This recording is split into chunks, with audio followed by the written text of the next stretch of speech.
സാധാരണക്കാരൻ ജോലി ചെയ്യുന്നത് പോലെ തന്നെ ജീവിക്കാമെന്നുള്ളൊരു ധാരണ ജനങ്ങളിലേക്ക് പകർത്താൻ സാധിച്ചു. പിന്നീടുള്ള ഷോക്ക് അടിപ്പിക്കുക, അതായത് നമ്മൾ എന്തെങ്കിലും വന്നു കഴിഞ്ഞാൽ ഷോക്ക് അടിപ്പിക്കുക എന്നുണ്ടായ ധാരണ, ആ ധാരണയ്ക്കും വ്യത്യാസം വന്നു. കാരണം എന്ന് വെച്ചപ്പോൾ പല മാനസികരോഗ ആശുപത്രികളിലും ഷോക്ക് ട്രീറ്റ്മെൻറ്റ് അല്ലെങ്കിൽ ഇലക്ട്രിക് കറണ്ട് കൊടുക്കുന്ന ഒരു പരിപാടി ഇല്ല, നിർത്തിയിരിക്കുകയാണ്. കാരണം ശാസ്ത്രം പുരോഗമിച്ചപ്പോൾ എല്ലാ അസുഖത്തിനും നമ്മൾ മരുന്നുകൾ കണ്ടുപിടിച്ച പോലെ തന്നെ സൈക്കോളജിക്കൽ ഡിസോർഡേഴ്സ്, മാനസിക രോഗങ്ങൾക്കും ധാരാളം മരുന്നുകൾ കണ്ടുപിടിച്ചു. പിന്നീട് വന്ന ഒരു വ്യത്യാസം, ശാസ്ത്രത്തെക്കുറിച്ച് സൈക്കോളജി എന്ന് പറയുന്നത് മറ്റു രോഗങ്ങളെ പോലെ തന്നെ ട്രീറ്റ് ചെയ്ത് സാധാരണഗതിയിലുള്ള ജീവിതം ആൾക്കാർക്ക് നയിക്കാൻ പറ്റും എന്നുള്ള ധാരണ ജനങ്ങളിൽ ഉണ്ടാക്കാൻ സാധിച്ചു. പിന്നീട് ഇവർ വയലൻ്റ് ആകും എന്ന് വെച്ച് കഴിഞ്ഞാൽ ഇവരെന്തെങ്കിലും മാനസിക രോഗം എന്ന് പറഞ്ഞു കഴിഞ്ഞാൽ ഇത് വയലൻ്റ് ആകും, മറ്റുള്ളവർ ഉപദ്രവിക്കും എന്നുള്ള തെറ്റായ ധാരണകൾ മാറ്റാൻ സാധിച്ചു. ഈ കാലഘട്ടങ്ങൾ, അതായത് ഈ പുതിയ സെഞ്ചുറിയിൽ ഇത്രയൊക്കെ ശാസ്ത്രം പുരോഗമിച്ചിട്ടും ഇത്രയൊക്കെ വ്യത്യാസം ഉണ്ടായിട്ടുണ്ടെങ്കിലും ഇപ്പോഴും ഭൂരിപക്ഷം ജനങ്ങളെ സംബന്ധിച്ചിടത്തോളം മാനസിക രോഗം ഒരു രോഗമായിട്ട് മറ്റുള്ള രോഗത്തിന് തുല്യമായിട്ട് കണ്ടിട്ടില്ല.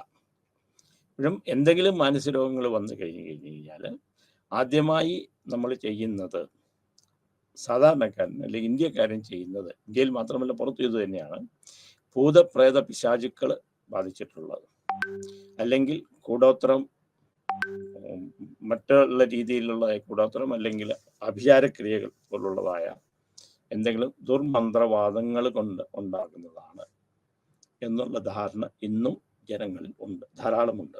അതുകൊണ്ട് രോഗം, മാനസിക രോഗം വന്നു കഴിഞ്ഞ് കഴിഞ്ഞാൽ ആദ്യം അവർ ശാസ്ത്രീയ വശങ്ങളെ മാറ്റി നിർത്തി ഏതെങ്കിലും ഇങ്ങനെയുള്ള ദുർമന്ത്രവാദങ്ങൾ അല്ലെ പൂജകൾ, മറ്റു വിശ്വാസങ്ങളിലേക്ക് പോകുന്ന ഒരവസ്ഥയിലേക്ക് വന്നിട്ടുണ്ട്.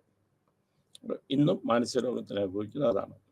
അപ്പം പുതിയ തരം നമ്മൾ ന്യൂറോൺസിനെയൊക്കെ കണ്ടുപിടിച്ചപ്പോഴത്തേക്ക് മാനസിക രോഗം എന്ന് പറയുന്നത് നമ്മൾ അതിൻ്റെ ഡെഫിനിഷൻ തന്നെ നമ്മൾ മാറ്റി, ന്യൂറോ സൈക്കോളജിക്കൽ ഡിസോർഡേഴ്സ്.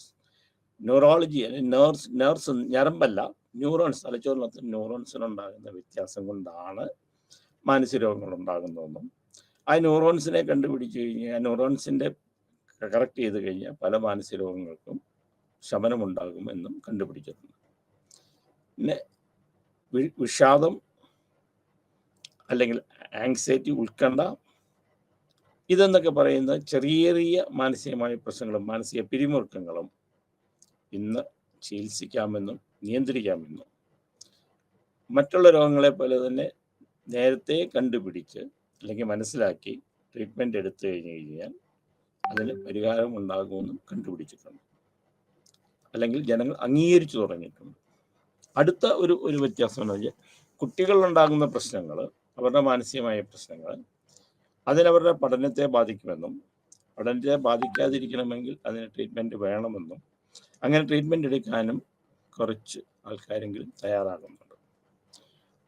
പഴയ കാലങ്ങളിൽ വെച്ച് നോക്കുകയാണെങ്കിൽ 100% എന്ന് നമുക്ക് പറയാൻ പറ്റില്ല, പക്ഷെ ഒരു 10-30% ആൾക്കാരിലെങ്കിലും മാനസിക രോഗം എന്നുള്ളത് മറ്റു രോഗങ്ങളെ പോലെ തന്നെ കാണേണ്ടതും ചികിത്സിക്കേണ്ടതും പരിഹാരമുള്ളതും നീണ്ടു നിൽക്കുന്നതുമല്ല എന്നുള്ള ചിന്താഗതി വളരാൻ സാധിച്ചിട്ടുണ്ട്. അപ്പോഴും ഞാൻ പറയുന്നത് ഒരു 35% ആൾക്കാരേ ഉള്ളൂ. ഒരു 35% ആൾക്കാരെന്ന് വെച്ചാൽ ആകെപ്പാടെ നമ്മൾ ട്രീറ്റ്മെൻറ്റ് നടത്തുമ്പോൾ നമ്മൾ കാണുന്ന ഇത് നോക്കുമ്പോൾ ഒരു 35% ആൾക്കാരിൽ മാത്രമേ സൈക്കോളജിക്കൽ ഡിസോർഡേഴ്സ് അല്ലെങ്കിൽ മാനസിക രോഗങ്ങൾക്ക് ചികിത്സകൾ തേടുന്നുള്ളൂ, അല്ലെങ്കിൽ അത് മനസ്സിലാക്കുന്നുള്ളൂ. അപ്പോൾ അങ്ങനെ ഒരു വ്യത്യാസം വന്നിട്ടുണ്ട്. അപ്പോഴും എന്താണ് അബ്നോർമാലിറ്റി അല്ലെങ്കിൽ എന്താണ് ഈ ഡിസോർഡേഴ്സ് എന്ന് പ്രവചിക്കാൻ വേണ്ടിയിട്ട് അല്ലെങ്കിൽ നിർവചിക്കാൻ വേണ്ടിയിട്ട് ഒരു വലിയ ബുദ്ധിമുട്ട് തോന്നും. കാരണം എന്താണ് നോർമൽ, എന്താണ് അബ്നോർമൽ? അപ്പം നോർമൽ എന്ന് പറയുമ്പോൾ നമ്മൾ പറയുന്നത് എനിക്ക് നോർമലാണെന്ന് തോന്നുന്ന വേറെ നോർമലാണെന്ന് തോന്നണം എന്നില്ല, അല്ലെങ്കിൽ ചില സമൂഹത്തിൽ നോർമലാണെന്ന് തോന്നുന്ന വേറെ സമൂഹത്തിൽ നോർമലാണെന്ന് തോന്നണമെന്നില്ല, അല്ലെങ്കിൽ ചിലത് അംഗീകരിക്കപ്പെട്ടിട്ടുള്ളതായ അല്ലെങ്കിൽ നമ്മൾ ആചരിച്ചു വരുന്നതായിട്ടുള്ള നമ്മുടെ ജീവിതത്തിൽ നമ്മൾ കണ്ടുവരുന്നതായ ചില കാര്യങ്ങൾ അത് ശരിയോ തെറ്റോ, അവിടെ എങ്ങനെയാണ് നോർമൽ അബ്നോർമൽ എന്ന് തരംതിരിക്കുക. ഉദാഹരണത്തിന് ആൽക്കഹോളിസം, മദ്യപാനം. മദ്യപാനം പറഞ്ഞത് ഒരു രോഗമാണോ എന്ന് ചോദിച്ചു കഴിഞ്ഞാൽ എല്ലാവരും പറയും അത് രോഗമല്ല, അതവൻ മനസ്സിലാക്കി മാറണം എന്നുള്ളതാണ്. അപ്പോൾ മനസ്സിലാക്കി മാറാത്തത് കൊണ്ട് ആണ് അവനെ നമ്മൾ അംഗീകരിക്കപ്പെടാത്തത്. അപ്പം ഇത് എന്തുകൊണ്ട് ആൾക്ക് നിർത്താൻ പറ്റുന്നില്ല, എന്തുകൊണ്ടല്ലെങ്കിൽ മദ്യത്തിന് ആസക്തി, മദ്യത്തിന് അടിമയാകുന്നു എന്നുള്ളതിനെക്കുറിച്ച് പലരും ചിന്തിക്കാറില്ല. അപ്പം ആളെ കുറ്റപ്പെടുത്തി പുറത്തേക്ക് മാറ്റുകയാണ് ചെയ്യുന്നത്. എന്നാൽ ചില സമൂഹങ്ങളിൽ ചില ചില ചില ഇതിൽ എല്ലാത്തിനും മദ്യം വിളമ്പാറുണ്ട്. മദ്യം നിഷിദ്ധമല്ല, കഴിക്കാം, കുഴപ്പമില്ല. എവിടെയാണ് ഇതിന് നോർമൽ എന്ന് പറയുന്നത്? അത് നമ്മളെയോ നമ്മുടെ കുടുംബത്തെയോ മറ്റുള്ള വ്യക്തികളെയോ സമൂഹത്തെയോ ബാധിക്കുമ്പോൾ മാത്രമാണ്. അപ്പം ഇതിനൊരു ഒരു ഒരു മാനദണ്ഡം എന്ന് പറയുന്നത് ഒരു കേർവ് വരയ്ക്കുകയാണെങ്കിൽ കേർവിൻ്റെ രണ്ട് സൈഡിലും രണ്ടറ്റവും അബ്നോർമലാണ്. കേർവിൻ്റെ നടുക്ക് വീഴുന്നവർ നോർമലും അതിൻ്റെ ഏറ്റവും സെൻറ്ററിൽ നിൽക്കുന്നവർ വളരെ നോർമലും. ഇതൊരു പാരാമീറ്റേഴ്സ്, ഇത് കമ്പാരിസൺ ആണ്. ശരിയോ തെറ്റോ രോഗമാണോ നിർണ്ണയിക്കുന്നത് എന്നുള്ളതിനെ കുറിച്ച് നമുക്ക് ഒരു മാനദണ്ഡം വെക്കാൻ അല്ലെങ്കിൽ അതിന് അളവുകോല് വെക്കാൻ ചില പരിമിതികൾ ഇപ്പോഴും ഉണ്ട്. അതാണ് സൈക്കോളജിക്കൽ ഡിസോർഡേഴ്സിൻ്റെ ഏറ്റവും വലിയൊരു പ്രശ്നം നമ്മൾ കാണുന്നത്. അപ്പം എന്താണ് സൈക്കോളജിക്കൽ ഡിസോർഡേഴ്സ് എന്ന് പറയുമ്പോൾ വ്യക്തമായ ഒരു നിർവചനം മുമ്പിലേക്ക് വെക്കാനായിട്ട് ഉള്ള ബുദ്ധിമുട്ടുകൾ, അല്ലെങ്കിൽ നിർവചനമുണ്ടെങ്കിലും അത് മനുഷ്യനെ മനസ്സിലാക്കി കൊടുക്കാൻ, സാധാരണ ജനങ്ങൾക്ക് എത്തിക്കാൻ ഉള്ളൊരു ബുദ്ധിമുട്ടുണ്ട്. വിദ്യാസമ്പന്നരായ ആൾക്കാരാണെങ്കിൽ പോലും ഇപ്പോഴും നമ്മൾ പഴയ നിർവചനം psychology is study of soul, ആത്മാവിനെ കുറിച്ചുള്ള പഠനമാണ്, അല്ലെങ്കിൽ ആത്മാവിനുണ്ടാകുന്നതായ മാറ്റമാണ് എന്നുള്ള ചിന്താഗതിയിൽ നിൽക്കുന്നത് ഇപ്പോഴും ഈ മാനസിക രോഗത്തിന് നിർവചിക്കാനും അതിന് ട്രീറ്റ്മെൻറ്റ് എടുക്കാനും ബുദ്ധിമുട്ടുണ്ടാകുന്നത്. ഈ ഒരു പരിമിതി നിന്നുകൊണ്ടാണ് നമ്മൾ ഈ രോഗത്തെ കാണുന്നത്. ഒരു സൈക്കോളജിസ്റ്റ് എന്ന നിലയ്ക്ക്, അല്ലെങ്കിൽ സൈക്കോളജി പഠിക്കുന്ന വിദ്യാർത്ഥികൾ എന്നുള്ള നിലയ്ക്ക് നിങ്ങളുടെ ജോലി ഈ രോഗം അല്ലെങ്കിൽ മനസ്സിനുണ്ടാകുന്ന രോഗം മറ്റുള്ള രോഗങ്ങളെ പോലെ, ഒരു സാധാരണ രോഗത്തെ പോലെ തന്നെ ഒരു രോഗമാണെന്നും അതിന് സമയത്ത് ട്രീറ്റ്മെൻറ്റ്, എല്ലാത്തിനും മെഡിസിൻ അല്ല, അതും നമ്മൾ പറയണം. ഇതിന് മെഡിസിൻ മാത്രമല്ല, ഒരു സാഹചര്യത്തിന്, ഉദാഹരണത്തിന് വീട്ടിലൊരു മരണം സംഭവിച്ചു, അല്ലെങ്കിൽ ഒരു കുട്ടി പരീക്ഷയ്ക്ക് തോറ്റുപോയി, ആ കുട്ടിക്ക് വിഷാദത്തിലേക്ക് പോകുന്നു. മരണം സംഭവിച്ചുകൊണ്ട് നഷ്ടം വന്നുകൊണ്ടുണ്ടാകുന്ന വിഷമം, അല്ലെങ്കിൽ വീട്ടിലെ അത്താണിയായിട്ടുള്ള കുടുംബനാഥൻ്റെ മരണം, ആ വീട്ടിലുണ്ടാക്കുന്ന അരക്ഷിതാവസ്ഥ, അനിശ്ചിതത്വം, അതുകൊണ്ടുണ്ടാകുന്ന മാനസിക പ്രശ്നങ്ങൾ. അപ്പോൾ ഇതിനെ നമ്മൾ കണ്ടു കഴിഞ്ഞ് കഴിഞ്ഞാൽ ഇതൊരു സാധാരണ അവസ്ഥയാണ്. ആ അവസ്ഥയിൽ നിന്ന് നമുക്ക് ചിലപ്പോൾ മരുന്ന് ആവശ്യമില്ല. ആ സമയത്തൊരു സപ്പോർട്ട് അവർക്ക് വേണ്ടതായ അവർക്ക് വേണ്ടതായ സഹായ സഹകരണങ്ങൾ ചെയ്യുക, കാര്യങ്ങൾ പറഞ്ഞ് മനസ്സിലാക്കുക, അങ്ങനെ നമ്മൾ ആളെ രക്ഷപ്പെടുത്തേണ്ടി വരും. അപ്പോൾ അതൊരു ഒരു മാനസിക പ്രശ്നമാണ്. കാരണം ആ സമൂഹത്തിൽ അവർക്ക് അതിനെ നേരിടാൻ പറ്റാത്തതുകൊണ്ടുണ്ടായ ഒരു ബുദ്ധിമുട്ടാണ്. പരീക്ഷയ്ക്ക് ഒരു കുട്ടി തോറ്റുപോയി, കുട്ടി തോൽവി കൊണ്ട് ഒരു ആത്മഹത്യ പ്രവണത കാണിക്കുന്നു, അല്ലെങ്കിൽ ആത്മഹത്യ ചെയ്യാനായിട്ട് ശ്രമിക്കുന്നു. അത് താൽക്കാലികമായ ഒരു അവസ്ഥയാണ്. ആ അവസ്ഥയെ നമുക്ക് ചികിത്സിച്ച് അല്ലെങ്കിൽ പറഞ്ഞ് മനസ്സിലാക്കി കുട്ടിക്ക് കൗൺസിലിംഗ് കൊടുത്ത് അവർക്ക് വേണ്ട സഹായങ്ങൾ കൊടുത്ത് കൈത്താങ്ങായിട്ട് നിന്നുകൊണ്ട് നമുക്ക് രക്ഷപ്പെടുത്താൻ സാധിക്കും. അതേസമയം കുട്ടിക്ക് പഠിക്കാൻ സാധിക്കുന്നില്ല, ഇതേ അവസ്ഥ തന്നെ. പഠിക്കാൻ സാധിക്കാത്തതുകൊണ്ട് പരീക്ഷ എഴുതുന്നു, പരീക്ഷയ്ക്ക് തോറ്റു പോകുന്നു. ഇതെന്തുകൊണ്ടാണ് പഠിക്കാൻ സാധിക്കാത്തത്? ഈ ഒരു സബ്ജക്റ്റ് മാത്രമാണ് കുട്ടിക്ക്, അതല്ല ഈ പരീക്ഷയ്ക്ക് വരുന്നതിനുള്ള ഉത്കണ്ഠയാണോ, അതല്ലെങ്കിൽ പഠിച്ച് മനസ്സിലാകാത്തതാണോ, എന്തെങ്കിലും പഠന വൈകല്യങ്ങൾ കുട്ടിയുണ്ടോ എന്ന് കണ്ടുപിടിക്കാൻ സൈക്കോളജിക്കൽ അസസ്മെൻ്റ് കൊണ്ടുവരണം. അപ്പോൾ ആ ഡിസോർഡേഴ്സിനെ, അതിനുള്ളതിനെ നമുക്ക് എന്താണ് പരിഹാരം എന്ന് കണ്ടുപിടിച്ച് നമ്മൾ ശരിയാക്കുക. അപ്പം ആ കുട്ടിക്ക് ഉണ്ടാകുന്ന വിഷാദമാണ്, കാരണം പരീക്ഷ എഴുതാൻ പറ്റാത്തതുകൊണ്ടും പാസ്സാകാത്തതും പറ്റാത്തത് കൊണ്ടാണ്.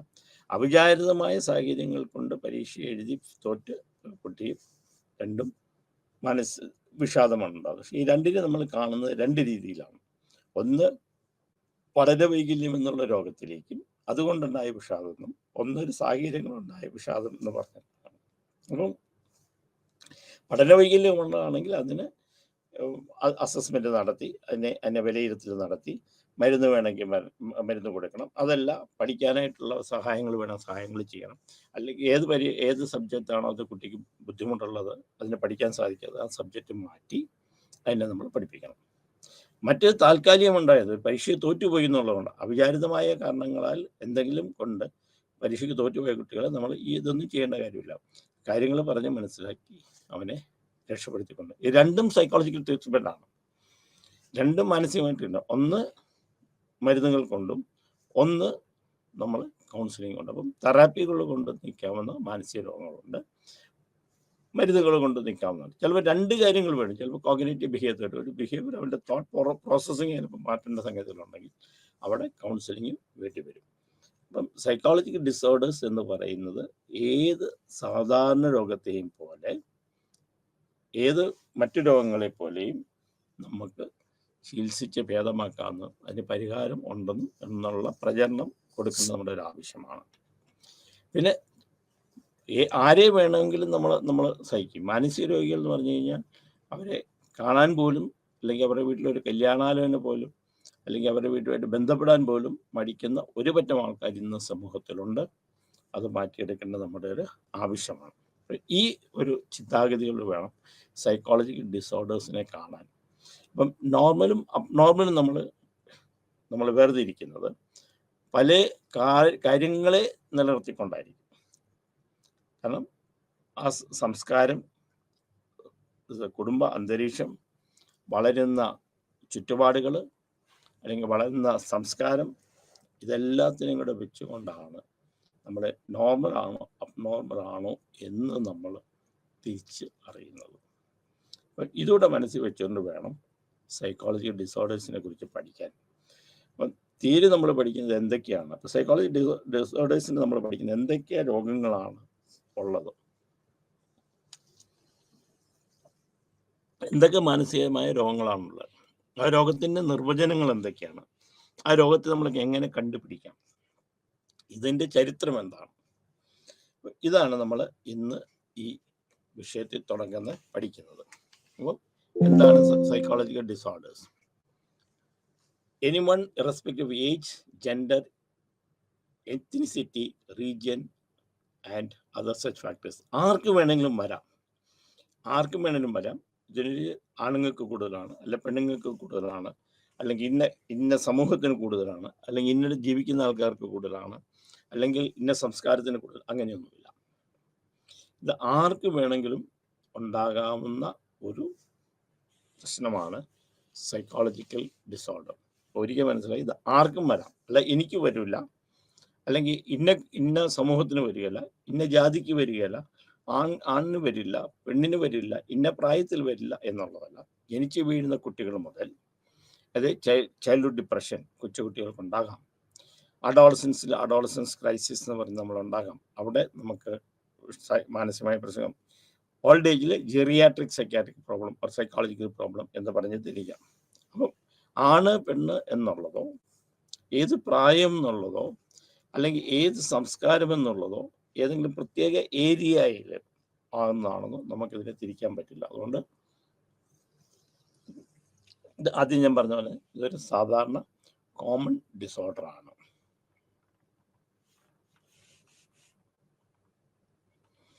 Psychology dysfunction. അപ്പം സൈക്കോളജിക്കൽ ഡിസോർഡർ ഡിസ്ഫങ്ഷൻ ആണ്. എന്ന് വെച്ചാൽ ഡിസ്ഫങ്ഷൻ എന്ന് വെച്ചാൽ ഫങ്ഷനിൽ ചെയ്യുമ്പോൾ എന്തെങ്കിലും ചെയ്യുന്നത്. ഈ ഫങ്ഷൻ എന്ന് പറയുന്നത് നമ്മുടെ ചിന്തയിലാകാം, അത് കോഗ്നിറ്റീവ് നമ്മൾ കാണുന്നതിലാകാം, വൈകാരികമാകാം, അല്ലെങ്കിൽ പെരുമാറ്റത്തിലാകാം. അപ്പം ഇത് ആർക്കും വരാം, ഏത് ഏജിലും ഏത് പ്രായത്തിലും വരാം, ഏത് സംസ്കാരത്തിലും വരാം, ഏത് ഏരിയയിലുള്ള ആൾക്കാർക്കും വരാം.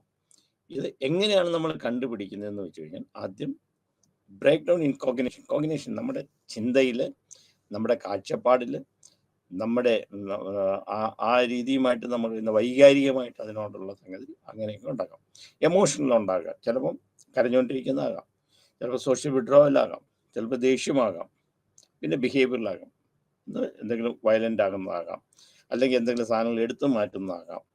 അങ്ങനെയൊക്കെയുള്ള ബിഹേവിയർ ഉണ്ടാകുന്നത്. അപ്പോൾ ഈ 3 കാര്യങ്ങളിലും കൂടെ നോക്കിയിട്ടാണ് ഫിസിയോളജിക്കൽ ഡിസ്ഫങ്ഷൻ, സൈക്കോളജിക്കൽ ഡിസ്ഫങ്ഷൻ എന്ന് പറയുന്നത്. Psychological disorder is psychological dysfunction. Psychological മാനസിക രോഗം എന്ന് പറയുന്നത് എന്തെങ്കിലും മാനസികമായ സംഗതികൾ ഉണ്ടാകുന്ന ഡിസ്ഫങ്ഷൻ, ഫങ്ഷന് തെറ്റായി പോവുക, അതാണ് ഇത്.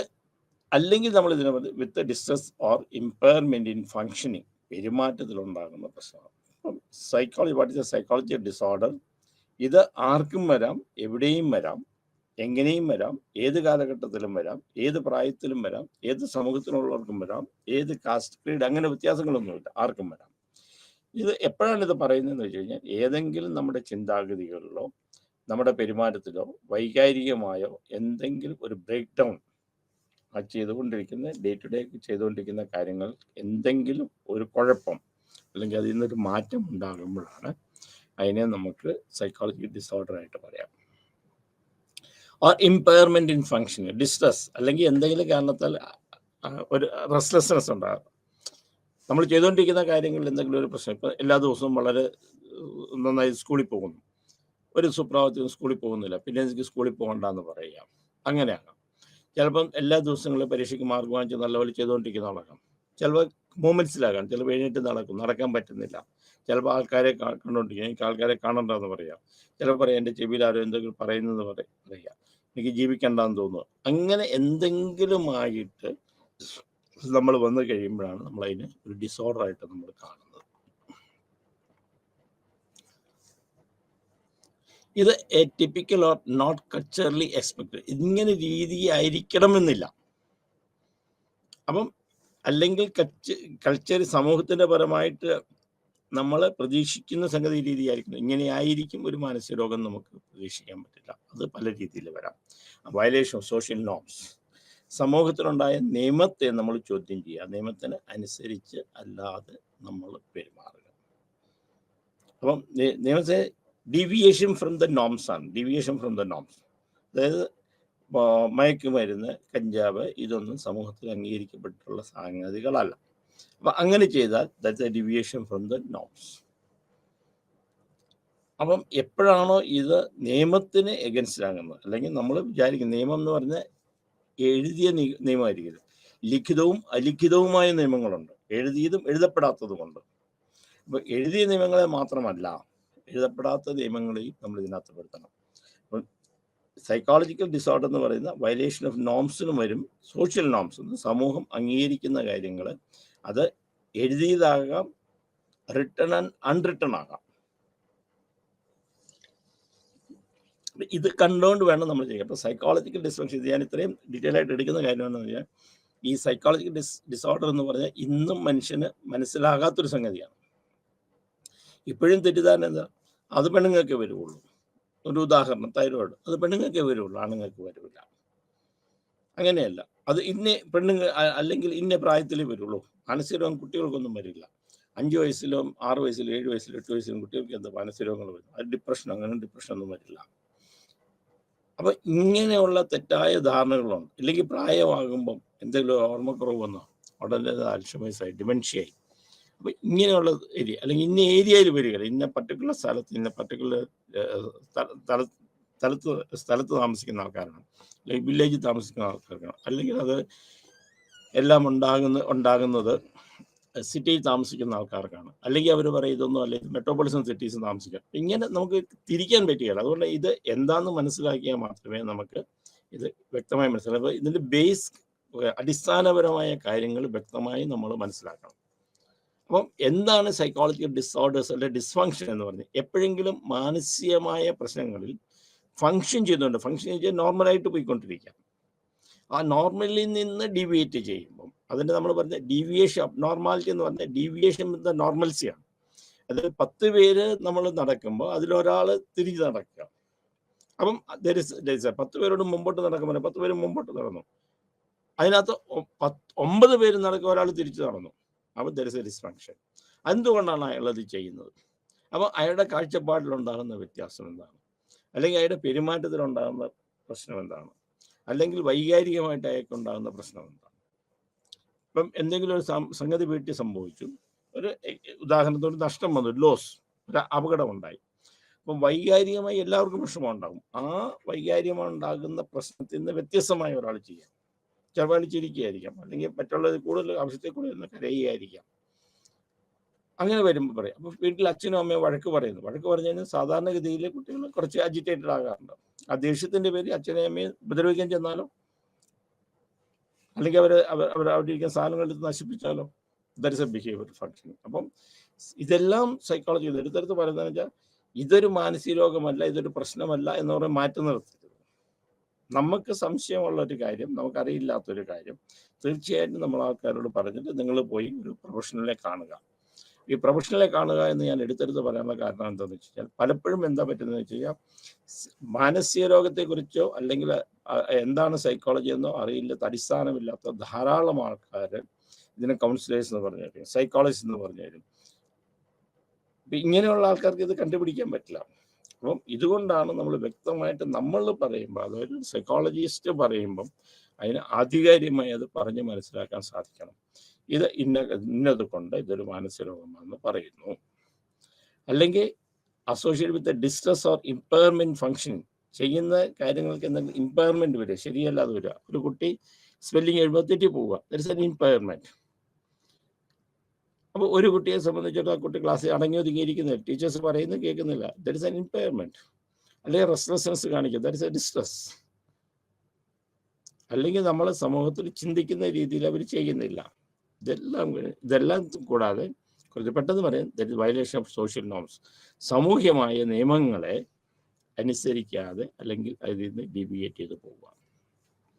അപ്പം ഇത്രയും കാര്യങ്ങൾ നമ്മൾ പറയും, എന്നാലേ നമുക്ക് ബാക്കിയുള്ള രോഗങ്ങളൊക്കെ എന്താണെന്ന് അറിയാൻ പറ്റുള്ളൂ. ഇതിൻ്റെ ചരിത്രം, മാനസിക രോഗത്തിൻ്റെ ചരിത്രം നോക്കുകയാണെങ്കിൽ വളരെ വളരെ പഴകം, പണ്ട് കാലം മുതലേ ഉണ്ട്. പക്ഷെ പണ്ട് കാലം മുതൽ ചെയ്തെന്താണെന്ന് വെച്ച് കഴിഞ്ഞാൽ, ആദ്യം ഇത് മാനസിക രോഗം എന്ന് പറയുന്ന പ്രേതപിശാചുക്കളെ അടിസ്ഥാനമാക്കിയിട്ടുള്ളതായിരുന്നു. മാനസിക രോഗം എന്ന് വെച്ചാൽ എന്തെങ്കിലും പ്രേതം അല്ലെങ്കിൽ ഭൂതം ബാധിച്ചിട്ടുള്ള, അല്ലെങ്കിൽ എന്തെങ്കിലും കൂടോത്തരങ്ങൾ അല്ലെങ്കിൽ അങ്ങനെ ദുഷ്കർമ്മങ്ങൾ ചെയ്തു എന്നുള്ള രീതിയിലായിരുന്നു നമ്മൾ തീരുമാനിച്ചുകൊണ്ടിരുന്നത്, അല്ലെങ്കിൽ ജനം വിശ്വസിച്ചുകൊണ്ടിരുന്നത്. ഇത് പഴയ ചരിത്രം, ഇത് മെജിഷ്യൻസിന്റെ കാലം മുതലുണ്ട്. ഇത് എല്ലാ പുരാണങ്ങളിലുമുണ്ട്. ഇപ്പം ബൈബിളിന്റെ ചരിത്രം, ബൈബിളിനകത്ത് മാനസിക രോഗത്തെക്കുറിച്ച് പറയുന്നുണ്ട്. ഹിന്ദു പുരാണങ്ങളിലൊക്കെ ആണെങ്കിൽ അതിനകത്ത് അപസ്മാരത്തെക്കുറിച്ച് പറയുന്നുണ്ട്. എപ്പോഴും നമ്മൾ പറയുന്ന എന്ത് കാര്യങ്ങൾ അവിടെ എന്താ പറയുമ്പോൾ, ഭൂതപ്രേത പിശാച ഷോഡശ വികാരം, അപസ്മാരം. അപ്പം അപസ്മാരം എന്ന് പറയുന്നത് എല്ലാം നമ്മൾ, അപസ്മാരം എപ്പിലെപ്സി, സീഷർ ഡിസോർഡർ, ഇതെല്ലാം നമ്മൾ പുരാണകാലം മുതലേ നമ്മുടെ ചരിത്രത്തിൽ എഴുതപ്പെട്ടിട്ടുള്ള കാര്യങ്ങളാണ്. അപ്പം ബിഫോർ ഹിസ്റ്ററി, ചരിത്രം തുടങ്ങുന്നതിന് മുമ്പ് തന്നെ മാനസിക രോഗങ്ങളെ കുറിച്ച് പറഞ്ഞിരുന്നു. പിന്നെ ഇത് കുറച്ച് കാലം കഴിയുമ്പോൾ ഇത് മെജിഷ്യൻസായി. ഇതൊരു മാജിക്കാണ്, ഇതൊരു ട്രിക്കാണ്. അപ്പം മാജിക് അന്നത്തെ കാലഘട്ടങ്ങളിൽ ഈ പറഞ്ഞ പോലെ അമ്പലങ്ങളിലും പള്ളികളിലും റോമാ സാമ്രാജ്യങ്ങളിലും എല്ലാം ചെയ്തുകൊണ്ടിരുന്നതാണ്. അപ്പോൾ അന്ന് വിചാരിച്ചാൽ ഇവർക്കൊക്കെ എന്തെങ്കിലും എക്സ്ട്രാ ആയിട്ടുള്ള ശക്തികളുണ്ടായിരുന്നു. ഈ മജീഷ്യൻസിനെ സംബന്ധിച്ചിടത്തോളം മജീഷ്യൻസിനെ ഒരു ദൈവതുല്യമുണ്ട്, അവതാരങ്ങളായിട്ടാണ് കണ്ടുകൊണ്ടിരുന്നത്. ആ അവതാരങ്ങൾ കണ്ടുകൊണ്ടിരുന്നപ്പം ഇത് മാജിക്കൽ ഇതാണ്. അപ്പോൾ എന്തെങ്കിലും കാരണവശാൽ ഈ മജീഷ്യൻസ് വിചാരിച്ചു കഴിഞ്ഞു കഴിഞ്ഞാൽ അവരുടെ ബ്രെയിനിനകത്തുള്ള അവർക്ക് അറിയില്ല, അന്നത്തെ തന്നെ അവരുടെ പെരുമാറ്റത്തിൽ എന്തെങ്കിലും വ്യത്യാസം വരുത്താം. അപ്പം അന്ന് മുതലേ തുടങ്ങിയിരിക്കാം. അപ്പം ആദ്യം ഇത് പറഞ്ഞ് ഭൂതപ്രേത പിശാചുക്കൾ, അത് ശരീരത്തിലുണ്ടാകുന്ന ആത്മാവ്, സോൾ, ആത്മാവിനെ കുറിച്ചാണ് നമ്മൾ പറഞ്ഞുകൊണ്ടിരുന്നത്. അത് കഴിഞ്ഞപ്പോൾ അതിന് ശാസ്ത്രീയമായ ഒരു അടിസ്ഥാനമില്ലാത്തപ്പോഴാണ് അത് മാറിയത്. അത് പിന്നെ മൈൻഡ് എന്ന് പറഞ്ഞുകൊണ്ട് ഇപ്പോൾ മനസ്സിലുണ്ടാക്കാവുന്ന പ്രശ്നങ്ങൾ, അപ്പോൾ മനസ്സിൽ ഇതെങ്ങനെ മാറ്റങ്ങൾ ഉണ്ടാക്കും എന്നുള്ളതിനെ കുറിച്ച്, ഇതൊക്കെ ഞാൻ പറയുന്നത് ബിഫോർ ഹിസ്റ്ററിയാണ്, ചരിത്രത്തിന് മുമ്പുള്ള കാര്യങ്ങളാണ്. അത് കഴിഞ്ഞ് ചരിത്രം വന്നപ്പോഴത്തേക്ക് ഹിപ്പോക്രാറ്റ്സ് ആണ് ആദ്യമായിട്ട് ഒരു ഫിസിക്കൽ, അത് ഫിസിഷ്യനാണ്, ഇത് ഗ്രീക്ക് ഫിസിഷ്യൻ. ഇദ്ദേഹമാണ് കുറച്ച് വ്യത്യാസങ്ങളൊക്കെ വരുത്തുക. എന്താണെന്ന് വെച്ചാൽ മെൻ്റൽ ഇൽനെസ് എന്ന് പറയുന്നത് നാച്ചുറൽ പ്രോസസ്സാണ്, ബ്രെയിനിനകത്താണ്. ഇദ്ദേഹം ഒരു ഫിസിഷ്യനാണ്. ഇദ്ദേഹം ആദ്യം കണ്ടുപിടിച്ച ഇദ്ദേഹത്തിൻ്റെ ഒന്നാണ് പേഴ്സണാലിറ്റിയാണ്. പേഴ്സണാലിറ്റി എന്ന് പറയുന്നത് ശരീരത്തിൽ ഓടുന്നതായ ലിക്വിഡിൻ്റെ, നമ്മുടെ ശരീരത്തിൽ ഓടുന്നതായ ലിക്വിഡിൻ്റെ അതിൻ്റെ നിറം വെച്ചിട്ടാണ്. ഇന്ന നിറമുള്ള ആൾക്കാർ, അവർക്ക് ഇന്ന പേഴ്സണാലിറ്റിയാണ്, അവർ ഇന്ന സ്വഭാവത്തിലുള്ളതാണ്. അപ്പം ഇത് ഹിപ്പോക്രാറ്റ്സ് ആണ് ആദ്യമായിട്ട് പറഞ്ഞത്. മൂന്നായിട്ട് തരം തിരിച്ചു. അത് റെഡ് ബ്ലഡ് ഉള്ള, ബ്ലാക്ക് ബ്ലഡ് ഉള്ള, ബ്ലൂ ബ്ലഡ് എന്നൊക്കെ പറഞ്ഞിട്ട് നമ്മൾ തിരിച്ചു. ഇപ്പോഴും ഇത് ആയുർവേദത്തിൽ അത് നോക്കുന്നുണ്ട്. ആയുർവേദത്തിൽ സ്ഥൂലശരീരി, പിത്തശരീരി, അല്ലെ കഫത്തിൻ്റെ പിത്തമുള്ള ആൾക്കാർ, ഇങ്ങനെ പറഞ്ഞിട്ട് ആൾക്കാരെ തരംതിരിക്കാറുണ്ട്. അപ്പം ഇത് ഹിപ്പോക്രാറ്റ്സ് ആണ് ആദ്യമായിട്ട് ഇതൊക്കെ മാറി പഴയ ഇത് ഭൂതത്തിൻ്റെ പ്രതത്തിലെ ഒന്നുമല്ല, ഇത് സാധാരണ അസുഖം പോലെ തന്നെ, ലൈക്ക് എനി ശാരീരികമായ രോഗങ്ങൾ പോലെ തന്നെ മനസ്സിൻ്റെ പ്രശ്നം എന്ന് പറഞ്ഞു കഴിഞ്ഞാൽ അത് തലച്ചോറിനകത്തുള്ള that's a natural cause process in the brain. തലച്ചോറിനകത്തുള്ള ഒരു നാച്ചുറൽ പ്രശ്നമാണെന്നും അതിന് ട്രീറ്റ്മെൻറ്റ് ആവശ്യമാണെന്നും പറഞ്ഞത് ആദ്യ ഹിപ്പോക്രറ്റ്സ് ആണ്. The first person who said that psychological disorders are like any other diseases and the illness is caused to your brain and should be treated like any other diseases. എന്നുവെച്ചാൽ മാനസികരോഗമെന്ന് പറയുന്നത് മറ്റുള്ള ഏത് രോഗങ്ങളെ പോലെയും തലച്ചോറിനകത്ത് നടക്കുന്ന ഒരു വ്യത്യാസമാണ്, വ്യതിയാനമാണ്. പതോളജിക്കൽ ഡിസോർഡർ, പതോളജി എന്നാണ് പറയുന്നത്. തലച്ചോറിനകത്തുണ്ടാകുന്ന വ്യത്യസ്ത ഒരു മാറ്റങ്ങളാണെന്നും അതിനെ സാധാരണ ഒരു അസുഖത്തെ പോലെ തന്നെ ട്രീറ്റ് ചെയ്യണമെന്നും ആദ്യം പറയുക ഹിപ്പോക്രറ്റ്സ് ആണ്. That was A changing time. അതാണ് ചേഞ്ചിങ് ടൈം. ആദ്യം ഇതാണ് ഹിപ്പോക്രറ്റ്സ് ആണ്. പിന്നെ പ്ലാറ്റോ ആണ് വന്നത്. പ്ലാറ്റോ പറഞ്ഞ അങ്ങനെയല്ല, ഇത് ഫിലോസഫിക്കൽ വ്യൂ ആണ്, ഇത് മെന്റൽ വ്യൂ ഒന്നുമല്ല. അത് കാരണം പ്ലാറ്റോ പറഞ്ഞ ഇത് അവർ ചെയ്യുന്ന അവരറിയാതെ ചെയ്യുന്ന കാര്യങ്ങളാണ്.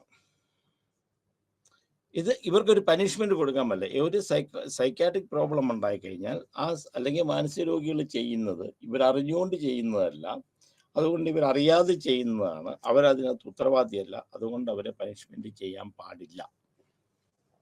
ഹിപ്പോക്രാറ്റ്സ് പറഞ്ഞു മറ്റുള്ള അസുഖം പോലെ തന്നെ തലച്ചോറിനകത്ത് ഉണ്ടാകുന്ന വർണ്ണമാണ്. പക്ഷെ പ്ലേറ്റോ പറഞ്ഞത് അങ്ങനെയല്ല,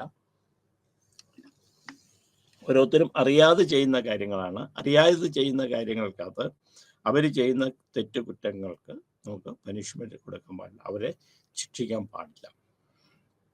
രണ്ടും തമ്മിലുള്ള വ്യത്യാസം മനസ്സിലാക്കണം. അതുതന്നെയാണ് നമ്മളിപ്പോഴും പലപ്പോഴും പറയുന്നത്, സൈക്കോളജിക്കലി ചെയ്യുന്ന ഇൻസെയിൻ ആയിട്ടുള്ള ആൾക്കാർ ചെയ്യുന്ന കാര്യങ്ങൾക്ക് നമ്മൾ പനിഷ്മെന്റ് ഇല്ല. ഇത് തെറ്റായ ഒരു ധാരണയാണ്. കാരണം എന്ന് വെച്ചാൽ എല്ലാവരും പറയും എന്നെ മാനസികമായിട്ട് ചികിത്സിച്ചു, ഇനി ഞാൻ ഒരാളെ കൊന്നാൽ എനിക്ക് പ്രശ്നമില്ല. പക്ഷെ അതിന് അറിയില്ലാത്തതുകൊണ്ട് പറയുന്നതാണ്. കാരണം മാനസിക രോഗികൾ ചെയ്ത് കഴിഞ്ഞ് കഴിഞ്ഞാലും അതിന് ശിക്ഷയുണ്ട്. പക്ഷെ ശിക്ഷയ്ക്ക് വ്യത്യാസം വരുന്നത് എന്താണെന്ന് വെച്ചാൽ അവർ ഇൻസേനാണ്, അറിയാതെ ചെയ്തതായിരിക്കണം. ഒരാളെ കൊന്നിട്ട് ഒളിച്ചും പാത്തും നടന്നു കഴിഞ്ഞിട്ട് ഞാൻ മാനസിക രോഗിയാണെന്ന് പറഞ്ഞു കഴിഞ്ഞാൽ അതിന് ശിക്ഷയില്ല, ഇല്ലാതില്ല. കാരണം കൊലപാതകം തന്നെയാണ്. പക്ഷെ അത് പ്രൂവ് ചെയ്യുക, ആ ചെയ്യുന്ന സമയത്ത് അയാൾ ഇൻസൈൻ ആയിരുന്നു, അയാൾക്ക് ബോധമില്ലായിരുന്നു എന്ന് നമ്മൾ തെളിയിക്കാൻ സാധിക്കണം. അത് മാനസിക രോഗമാണെന്നുള്ളതും കാണിക്കണം. അപ്പം ഇങ്ങനെ വരണം. അപ്പം ഇത് പ്ലാറ്റോയുടെ ഇത് വെച്ചിട്ടാണ് ചെയ്യുന്നത്. ഹിപ്പോക്രറ്റ്സ് അതല്ല പറയുന്നത്. ദെൻ അരിസ്റ്റോട്ടിൽ വന്നു. അരിസ്റ്റോട്ടിൽ വീണ്ടും പറഞ്ഞു പ്ലാറ്റോയുടെ ആണെങ്കിൽ പോലും, പക്ഷെ പറഞ്ഞു മെന്റൽ ഡിസോർഡേഴ്സ് കോൺഷ്യസ്നസ്, അത് അറിയില്ലാതാണ്. അല്ല physiology, psychology factors like emotions and conscious causes of mental disorders and accepted hypocrites biological views on mental disorder. Aristotle വന്നപ്പം ഹിപ്പോക്രാറ്റ്സ് പറഞ്ഞതാണ് ശരി, അല്ലാതെ അങ്ങനെയൊന്നുമല്ല, ഇത് തലച്ചോറിനകത്തുണ്ടാകുന്ന ഒരു വ്യത്യാസമാണ്, അതിനെ നമ്മൾ ട്രീറ്റ്മെന്റ് എടുക്കണം, അത് ആ രീതിയിൽ നമ്മൾ കാണണം എന്ന് വീണ്ടും അരിസ്റ്റോട്ടിൽ പറഞ്ഞു. അപ്പം ഇത് ബിഫോർ BC ഇതൊക്കെ നടന്നത് ബിഫോർ ക്രൈസ്റ്റ് ആണ്. ഇതൊക്കെ BC നടന്ന സംഗതികളാണ്. അപ്പം നമ്മൾ ആദ്യം ആലോചിക്കണം, ആദ്യത്തെ പഴയ കാലഘട്ടങ്ങളിൽ മാനസിക രോഗം എന്ന് പറയുന്നത് നമ്മൾ പുരാണങ്ങളിലും ബൈബിളിലും ഖുറാനിലും ഒക്കെ ഉണ്ടായിരുന്നതാണ്. അതൊക്കെ 2000 വർഷങ്ങൾക്ക് മുമ്പുള്ള കാര്യങ്ങളാണ് നമ്മൾ പറയുന്നത്. 2100 വർഷങ്ങൾക്ക് 2000 വർഷങ്ങൾക്ക് മുമ്പുള്ള കാര്യങ്ങളാണ് പറയുന്നത്. അപ്പോൾ ഇത് എല്ലായിടത്തും ഉണ്ടായിരുന്നത്. ഏത് മതമായാലും ഏത് പുരാണങ്ങളായാലും ഏത് വ്യക്തികളായാലും ഏത് സമൂഹമായാലും മാനസിക രോഗം എന്ന് പറഞ്ഞുകൊണ്ടായിരുന്നു. പക്ഷെ അവരുടെ കാഴ്ചപ്പാട് വ്യത്യാസമായിരുന്നു. എല്ലാ പുരാണങ്ങളിലും ബൈബിളിൽ എടുത്തു വെച്ച് ഖുറാനിൽ എടുത്തു വെച്ച് അതിനകത്തൊക്കെ മാനസിക രോഗങ്ങളെ കുറിച്ച് പറഞ്ഞിട്ടുണ്ട്. ആ മാനസിക രോഗങ്ങൾ എല്ലാവിധ മഹാഭാരതത്തിലാണെങ്കിൽ എല്ലാ ആൾക്കാർക്കും വ്യത്യസ്തമായിട്ട് പറഞ്ഞു. അതിനകത്ത് ട്രാൻസ്ജെൻഡേഴ്സിനെ കുറിച്ച് പറഞ്ഞിട്ടുണ്ട്, ശിഖണ്ഡി. അതിനകത്ത് ഹാലൂസിനേഷനെ കുറിച്ച് പറഞ്ഞിട്ടുണ്ട്, ഡിലൂഷനെ കുറിച്ച് പറഞ്ഞിട്ടുണ്ട്, മാനസികമായ വിഭ്രാന്തികളെ കുറിച്ച് പറഞ്ഞിട്ടുണ്ട്. അപ്പം അതാണ് സ്ഥലജല വിഭ്രാന്തി, ഏതാണ് വെള്ളം ഏതാണ് ജലം എന്ന് കണ്ടുപിടിക്കാൻ പറ്റാത്ത ഒരു മാനസികമായ വിഭ്രാന്തി ഉണ്ടാക്കുന്നതിനെ കുറിച്ച് പറഞ്ഞിട്ടുണ്ട്. ഹാലൂസിനേഷൻസ്, അശ്വരീതികൾ കേട്ടതായിട്ട് നമ്മൾ പറയുന്നുണ്ട്. അല്ലെങ്കിൽ നടക്കാൻ പോകുന്ന കാര്യങ്ങളെക്കുറിച്ച് മുൻകൂട്ടി പറയുക എന്ന് പറയുന്നുണ്ട്. അപ്പോൾ പ്രേതങ്ങൾ ബാധിച്ച് ഭൂതങ്ങളെ ശരീരത്തിൽ കയറിയതായിട്ട്, മരിച്ച ആത്മാക്കളെ ശരീരത്തിൽ കയറിയതായിട്ട് അതിനെക്കുറിച്ച് പറയുന്നുണ്ട്. അപ്പം ഇതൊക്കെ പുരാണങ്ങളിലുണ്ടായിരുന്നതാണ്. പിന്നെ അത് കഴിഞ്ഞ് നമ്മൾ ഈ ഫിലോസഫിക്കൽ ഏരിയയിലേക്ക് വന്നപ്പം ഹിപ്പോക്രറ്റ്സും പ്ലാറ്റോയും അരിസ്റ്റോട്ടിലും ഒക്കെയാണ് ഇതിൻ്റെ വ്യക്തമായ ഒരു കാഴ്ചപ്പാട്. അതിൽ ഏറ്റവും ഇമ്പോർട്ടൻ്റ് ആയിട്ടുള്ള ഹിപ്പോക്രാറ്റ്സ് പറഞ്ഞ സംഗതി തന്നെയാണ്, മാനസിക രോഗം എന്ന് പറയുന്നത് തലച്ചോറിനകത്തുണ്ടാകുന്ന പ്രശ്നങ്ങളാണ്. That was very very interesting statement ആണ് ഇതെന്ന്. പിന്നെ പ്ലാറ്റോ എനിക്ക് വ്യത്യാസം, പിന്നെ അരിസ്റ്റോട്ടിലും വന്ന് വ്യത്യാസം വന്നു. ഇപ്പം പിന്നെ അത് കഴിഞ്ഞപ്പോഴത്തേക്ക് emphasise the importance of brain pathology and mental disorders. ഇപ്പം എമിലിനൊക്കെ വന്നു കഴിഞ്ഞപ്പോഴത്തേക്ക് അത് നമ്മൾ 1856 1926 വന്നപ്പോഴത്തേക്ക് it's a biological view point psychological disorders. ഇത് എന്താണെങ്കിലും സൈക്കോളജി എന്ന് പറയുന്നത്, അല്ലെ മനസ്സുരോഗം എന്ന് പറയുന്നത് തലച്ചോറിനകത്തുണ്ടാക്കുന്ന ഡിസോർഡറാണ്. അതിൻ്റെ ഏറ്റവും വലിയ ഒരു കണ്ടുപിടുത്തം വെച്ചാൽ നമ്മുടെ ഉണ്ടായ ന്യൂറോൺസിനെ കുറിച്ചുള്ള പഠനമാണ്. ന്യൂറോൺസിനെ കുറിച്ച് കുറച്ചുകൂടെ പഠിച്ചാൽ ന്യൂറോൺസിനെ പരിപൂർണമായിട്ട് നമുക്ക് കണ്ടുപിടിക്കാൻ, അതിനെ വിഭജിച്ച് അതെന്താണെന്ന് അറിയാൻ ഇന്ന് പഠനം നടക്കുന്നതെന്ന് വെച്ചാൽ, ഇനി ഭാവിയിൽ ഒരാൾക്ക് മാനസിക രോഗം വരാനായിട്ടുള്ളതുണ്ടോ, അല്ലെങ്കിൽ ഇപ്പം എന്തെങ്കിലും മാനസിക രോഗങ്ങളുണ്ടോ, പാരമ്പര്യമായിട്ട് കിട്ടിയതാണോ എന്നൊക്കെ ന്യൂറോൺസിനെ അപഗ്രഥിച്ച് പഠിക്കാൻ ഡിവൈഡ് ചെയ്ത് പഠിക്കാൻ സാധിക്കുമെന്നുള്ളതാണ് പറഞ്ഞത്. അപ്പം ന്യൂറോൺസിൽ നമ്മൾ എപ്പോഴാണോ സ്കാൻ ചെയ്ത് കണ്ടുപിടിക്കാമെങ്കിൽ, അങ്ങനെ ഒരു സ്കാൻ ചെയ്ത് കണ്ടുപിടിക്കുമ്പോൾ ഇയാൾക്ക് സ്കിസോഫ്രീനിയാണ്, ഇയാൾക്ക് ഡിപ്രഷനാണ്, ഇയാൾക്ക് ആങ്സൈറ്റിയാണ് എന്ന് വരെ നമുക്ക് പറയാൻ സാധിക്കും എന്നുള്ളതാണ് സൈക്കോളജിയുടെ ഡെവലപ്മെൻറ്റ്. ഇപ്പം നമ്മൾ പഠിക്കുന്ന ലേറ്റസ്റ്റ് ആയിട്ട് നമ്മളുള്ള ന്യൂറോ സൈക്കോളജിയും ബയോസൈക്കോളജിയാണ്. ന്യൂറോ സൈക്കോളജി എന്ന് പറഞ്ഞു കഴിഞ്ഞാൽ ന്യൂറോൺസിനെ, നേഴ്സ് അല്ല, ഞരമ്പല്ല, ന്യൂറോൺസ്, തലച്ചോറിൻ്റെ ന്യൂറോൺസിനെ സംബന്ധിച്ച് എന്തൊക്കെ മാറ്റങ്ങളുണ്ട്, അതെങ്ങനെ ബിഹേവിയറിനെ ചെയ്യുന്നു. അപ്പം തലച്ചോറിൻ്റെ നിങ്ങൾ പഠിച്ചിട്ടുണ്ട്, നിങ്ങൾ മനസ്സിലാക്കണമെന്നില്ല. കാരണം വെച്ചാൽ ഈ ഡിസോർഡേഴ്സ് പറയുമ്പോൾ നമ്മൾ അറിയണം, അതുകൊണ്ടാണ് പറയുന്നത്. തലച്ചോറിനെ 4 ലോബ്സായിട്ട് തിരിച്ചിട്ടുണ്ട്. അപ്പം ഏത് ലോബാണ് ഏറ്റവും കൂടുതൽ important? That is frontal lobe. എന്തെങ്കിലും ഫ്രണ്ടൽ ലോബിലുണ്ടായാൽ ഈ 4 ലോബ്സും കൂടെ ഒരുമിച്ച് ഉള്ള പ്രവർത്തനത്തിലാണ് നമ്മൾ സാധാരണ നോർമലായിട്ട് നമ്മൾ പെരുമാറുന്നത്. അപ്പോൾ എന്തെങ്കിലും ഈ തലച്ചോറിനുള്ളിലുള്ള ഈ ലോബ്സിനകത്ത് സംഭവിച്ചു കഴിഞ്ഞാൽ ഇവരുടെ ബിഹേവിയറിന് പ്രശ്നം ഉണ്ടാവും. എക്സാമ്പിൾ നമ്മുടെ പെർസെപ്ഷൻ. നമ്മൾ കണ്ണിലൊരു സാധനം കാണുന്നു, അത് തലച്ചോറിൽ പോയിട്ട് ഈ സാധനം ഇന്നതാണ് നമുക്ക് പറയുന്നു. ഒരു മൊബൈൽ ഫോൺ കണ്ടു, നമ്മൾ കണ്ണുകൊണ്ട് കാണുന്നു, അതിൻ്റെ ഇൻഫർമേഷൻ നമ്മുടെ തലച്ചോറിനകത്ത് പോകുന്നു, തലച്ചോറ് അത് പ്രോസസ് ചെയ്ത് തിരിച്ച് ഇത് പറയുകയാണ്, ഇത് മൊബൈൽ ഫോണാണ്, നമുക്ക് മനസ്സിലായി. അതേസമയം തലച്ചോറിനകത്ത് എന്തെങ്കിലും പ്രോസസ്സിനകത്ത് വ്യത്യാസം വന്നിരിക്കട്ടെ, ഈ മൊബൈൽ ഫോൺ എന്നുള്ള റെക്കോർഡിങ് ഒരു ഉപകരണമാണ്, അല്ലെങ്കിൽ ഞാൻ പറയുന്ന കാര്യങ്ങളൊക്കെ റെക്കോർഡ് ചെയ്യാനായിട്ട് ഉപയോഗിക്കുന്ന സാധനങ്ങളാണ്. അത് എന്നെ ഉപദ്രവിക്കാൻ വേണ്ടിയാണ്. ആ പെർസെപ്ഷൻ മാറിക്കഴിഞ്ഞ് കഴിഞ്ഞാൽ അതൊരു മാനസിക രോഗമാണ്. അപ്പം നമ്മൾ ആ ബ്രെയിൻ്റെ ഇമ്പോർട്ടൻസ് അപ്പം വരികയാണ്. അപ്പം ഇതാണ് ലേറ്റസ്റ്റ് ഡെവലപ്മെൻ്റ് എന്ന് പറയുന്നത്. അപ്പം സൈക്കോളജിക്കൽ ഡിസോർഡേഴ്സ് ഒന്ന് തലച്ചോറിനകത്തുണ്ട്. രണ്ടാമത് നമ്മുടെ ഹോർമോൺ ചേഞ്ചസ്, ബയോളജിക്കൽ ചേഞ്ചസ്. അപ്പം നമ്മുടെ ശരീരത്തിലുള്ള ഹോർമോൺ, എക്സാമ്പിൾ തൈറോയിഡ് ഹോർമോൺ നമുക്ക് കാണണമെങ്കിൽ നമുക്ക് ഡിപ്രഷൻ ഉണ്ടാക്കാം, അതുകൊണ്ട് നമുക്ക് സംശയരോഗങ്ങളുണ്ടാക്കാം, ആത്മഹത്യ പ്രകടനത വരെ ഉണ്ടാക്കാം എന്ന് പഠനം തെളിയിക്കണം. അതുപോലെ തന്നെ വൈറ്റമിൻ ഡി കുറവാണെങ്കിൽ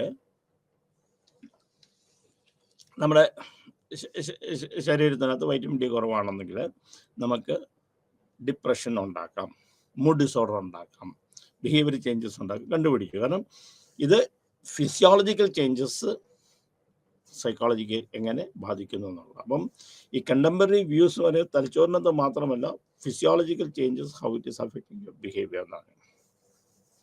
psychological models. First psychological models എന്ന് പറയുന്നത് നമ്മളിത് അറിഞ്ഞിരിക്കണം. എന്താണെന്ന് വെച്ച് കഴിഞ്ഞാൽ, ഇത് സൈക്കോളജിയുടെ ഡെവലപ്മെൻറ്റ് സ്റ്റേജസ് എന്ന് പറഞ്ഞൊരു സംഗതിയുണ്ട്. History of psychology development changes എന്ന് പറഞ്ഞുകൊണ്ട് structuralism, functionism, behaviourism, gestalt psychology, psycho analysis എന്ന് പറഞ്ഞിട്ടുണ്ട്, ആൻഡ് ഗസ്റ്റാൾട്ട് സൈക്കോളജി. അപ്പം ഇത് നമ്മൾ മനസ്സിലാക്കണം. സൈക്കോളജി ഡെവലപ്മെൻറ്റ് സ്റ്റേജസ്, സൈക്കോളജിയുടെ ഡെവലപ്മെൻ്റ് ഉണ്ട്. സൈക്കോളജി ആദ്യം ആ സൈക്കോളജി എന്ന് പറയുന്നത് സൈക്കോളജി സ്റ്റഡി ഓഫ് സോൾ, ആത്മാവിനെ കുറിച്ചുള്ള പഠനമായിരുന്നു. അപ്പോൾ ശാസ്ത്രീയമായ വശങ്ങൾ, അത് ഇറ്റ്സ് എ സയൻസ് ആയി കഴിഞ്ഞപ്പോഴത്തേക്ക് സോളിന്, ആത്മാവിന് നമുക്കൊരു നിർവചനം കൊടുക്കുക, അതെന്താണെന്നുള്ളത് ആർക്ക് പറയാൻ പറ്റിയില്ല. അത് ഉടനെ തന്നെ ഇറ്റ് കെയിം ടു മൈൻഡ്, മനസ്സ്. അപ്പം ചോദിച്ചു, മനസ്സ് എവിടെയാണ്? നിങ്ങൾ മനസ്സിനെ കാണിക്കുക, ശാസ്ത്രമാണല്ലോ, അപ്പോൾ പറയണം. അപ്പോൾ ഉടനെ തന്നെ അത് മാറ്റി. Then the consciousness, awareness about the environment. അതിനും കറക്റ്റായിട്ടൊരു ഒരു ഒരു നിർവചനം കൊടുക്കാൻ സാധിച്ചില്ല. അപ്പോൾ പുതിയ നിയമം അത് തുടങ്ങുന്നത് അതിൽ ആദ്യത്തെ psychological laboratory by Wilhelm Wundt Leipzig, that is ജർമ്മനിയിൽ സ്റ്റാർട്ട് ചെയ്തത്. അവിടെ നിന്നാണ് ഇത് തുടങ്ങുന്നത്. അപ്പോൾ അപ്പോഴത്തേക്ക് സൈക്കോളജി ഡെഫിനിഷൻ മാറി. അപ്പോൾ സോൾ എന്നുള്ള പറഞ്ഞു പോയി. സൈക്കോളജി എന്ന് പറയുന്നത് കെയിമെന്ന് ഗ്രീക്ക് വേർഡാണ്. Psycho means soul, logy means studies or knowledge. അപ്പോൾ സൈക്കോളജി സ്റ്റഡി ഓഫ് സോൾ എന്നാണ്. അത് മാറി ശാസ്ത്രം വന്നുകൊണ്ട് മാറി അവസാനം വന്നത് ചേഞ്ച് വന്നത് 18 സെഞ്ചുറിയിൽ നമുക്ക് വില്യം മൂണ്ട് ആദ്യത്തെ ഒരു ലബോറട്ടറി ലിസ്പിംഗ് തുടങ്ങിയപ്പോഴാണ് മാറിയത്. അപ്പം പുതിയ തിയറി വന്നു. Psychology the scientific study of human behaviour and mental processes. ഇതാണ് സൈക്കോളജി ഡിഫറൻഷ്യൽ മാറി. ഇത് അറിയണം. സൈക്കോളജി ദ സയന്റിഫിക് സ്റ്റഡി, ശാസ്ത്രീയമായ പഠനം. എന്തിനെ പറയുന്നത്? Study of human behaviour and mental processes. Human behaviour എന്ന് പറയുന്നതിന് വളരെ വ്യക്തമായിട്ട് നിർവചനം കൊടുത്തു. ഇത് behaviour can be observed, recorded and measured. അപ്പോൾ ഇത് നമ്മൾ കാണണം, അതിനെ നമ്മൾ റെക്കോർഡ് ചെയ്യാൻ സാധിക്കണം, അതിനെ അളക്കണം. ഒരാൾക്ക് സങ്കടമുണ്ട്, എത്ര സങ്കടമുണ്ട്, ഡിപ്രഷൻ എവിടം വരെയുണ്ട്, എത്ര ഇത് വരെ കണ്ടുപിടിക്കാം. ഒരാൾക്ക് സന്തോഷമുണ്ട്, എവിടം വരെ ഉണ്ട് കണ്ടുപിടിക്കാം. ഇത് സൈക്കോളജിക്കൽ ടെസ്റ്റ് ഉണ്ട്. പിന്നെ മെൻ്റൽ പ്രോസസ് പറഞ്ഞാൽ അവരുടെ ചിന്താഗതികൾ, അവൻ്റെ ആഗ്രഹങ്ങൾ, അവൻ്റെ പ്രതീക്ഷകൾ, അവൻ്റെ ലേണിങ്, ഇതെല്ലാം കൂടെ പഠനം, ഇതെല്ലാം കൂടെ മെൻ്റൽ പ്രോസസ്. അപ്പോൾ ഇത് രണ്ടും കൂടെ കൂടിയിട്ടാണ് നമ്മൾ സൈക്കോളജി ഡെഫിനേഷൻ പറഞ്ഞത്. Psychology the scientific study of behaviour and mental processes. അപ്പം ഇതിന് ഡെവലപ്മെൻറ്റ് പല സ്റ്റേജസ് ഉണ്ടായി. History of psychology first stage എന്ന് പറയുന്നത് സ്ട്രക്ചറലിസമാണ്, ദെൻ ബിഹേവിയറിസമാണ്. സ്ട്രക്ചർ എന്ന് പറഞ്ഞാൽ മനസ്സിനൊരു പ്രത്യേക സ്ട്രക്ചർ കൊടുത്തു, ഒരു ഘടനകൾ കൊടുത്തു. ഫങ്ഷൻ എന്ന് പറഞ്ഞു കഴിഞ്ഞാൽ അടുത്ത നിയമങ്ങൾ പറഞ്ഞു. അതായത് ഏതെങ്കിലും ഒരു കാര്യം നമ്മൾ ചെയ്യുക, if you repeat the thing again and again, next time the nerve system will do it automatically. നമ്മൾ എന്തെങ്കിലും ചെയ്തുകൊണ്ടിരിക്കുകയാണെങ്കിൽ കുറച്ച് കഴിയുമ്പോൾ അത് നമ്മുടെ സ്വഭാവമായിട്ട് മാറും. അതൊക്കെ കഴിഞ്ഞ് നമ്മൾ കുറേ പറയും സ്ട്രക്ചർ ഫങ്ഷൻ ബിഹേവിയറിസമായി.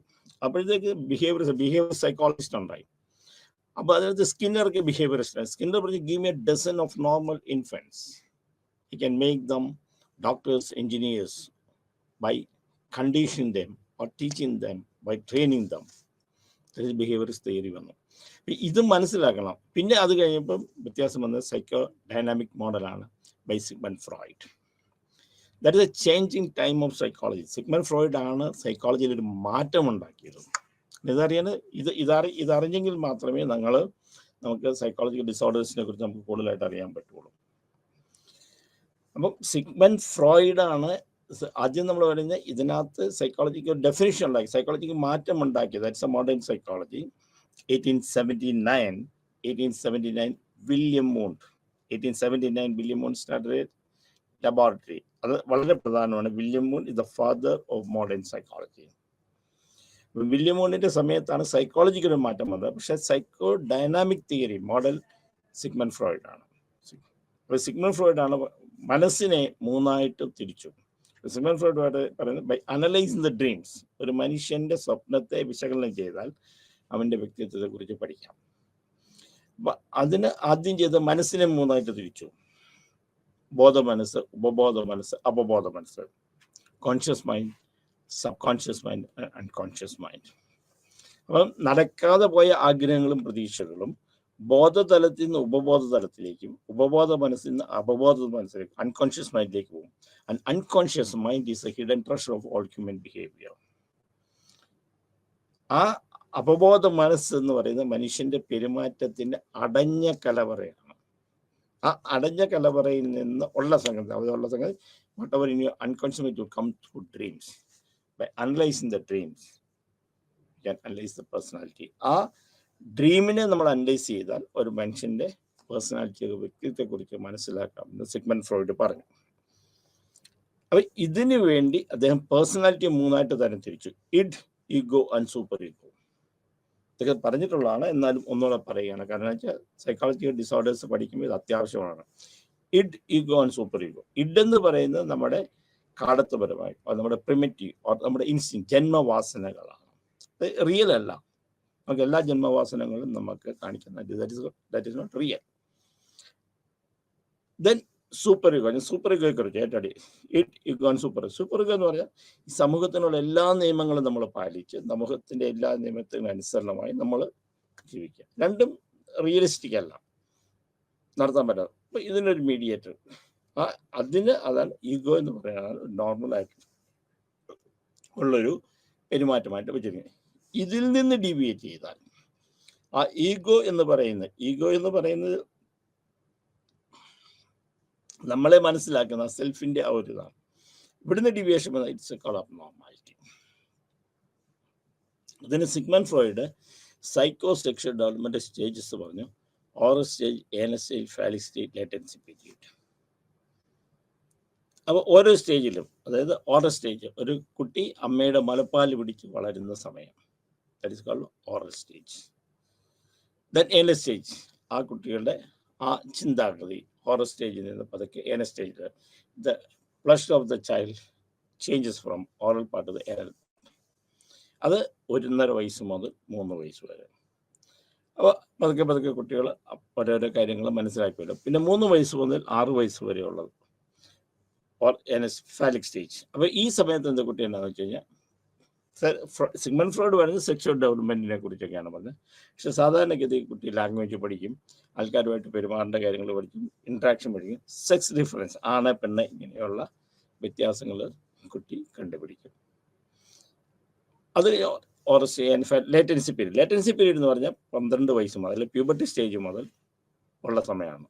പ്യൂബർട്ടി സ്റ്റേജ് മുതൽ ഉള്ള സമയത്താണ് നമ്മൾ പറയുന്നത്. അതായത് 6 വയസ്സ് മുതൽ 12 വയസ്സ് വരെയുള്ള സമയം. ആ 6 വയസ്സ് മുതൽ 12 വയസ്സ് വരെയുള്ള കുട്ടി വലിയ വ്യത്യാസങ്ങളൊന്നും സംഭവിക്കുന്നില്ല. പക്ഷേ കുട്ടിയുടെ സൈക്കോളജിക്കലി കണ്ടമാനം ചേഞ്ചസ് ഉണ്ട്. ഒന്ന് പിയർ ഗ്രൂപ്പ്സുമായിട്ട് ഇടപെടുക, ഒന്ന് സൊസൈറ്റിയായിട്ട് ഇടപെടുക, ഒന്ന് നിയമങ്ങൾ പഠിക്കുക, സോഷ്യൽ നിയമങ്ങൾ പഠിക്കുക, എഡ്യൂക്കേഷൻ, വിദ്യാഭ്യാസം നൽകുക, കാര്യങ്ങൾ മനസ്സിലാക്കുക, സമൂഹത്തിൻ്റെ നിയമങ്ങളെ കുറിച്ച് പഠിക്കുക.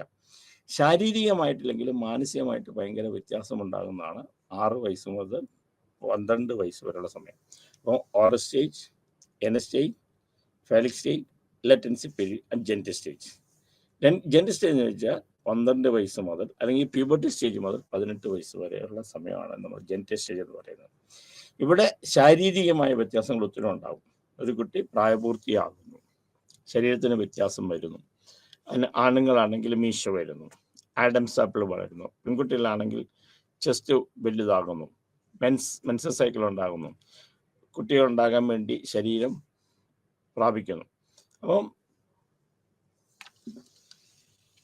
ശാരീരികമായ വ്യത്യാസങ്ങളുണ്ടാകും. പിന്നെ അവൻ്റെതായ സൈക്കോളജിക്കലായിട്ടുള്ള ഉണ്ടാകും.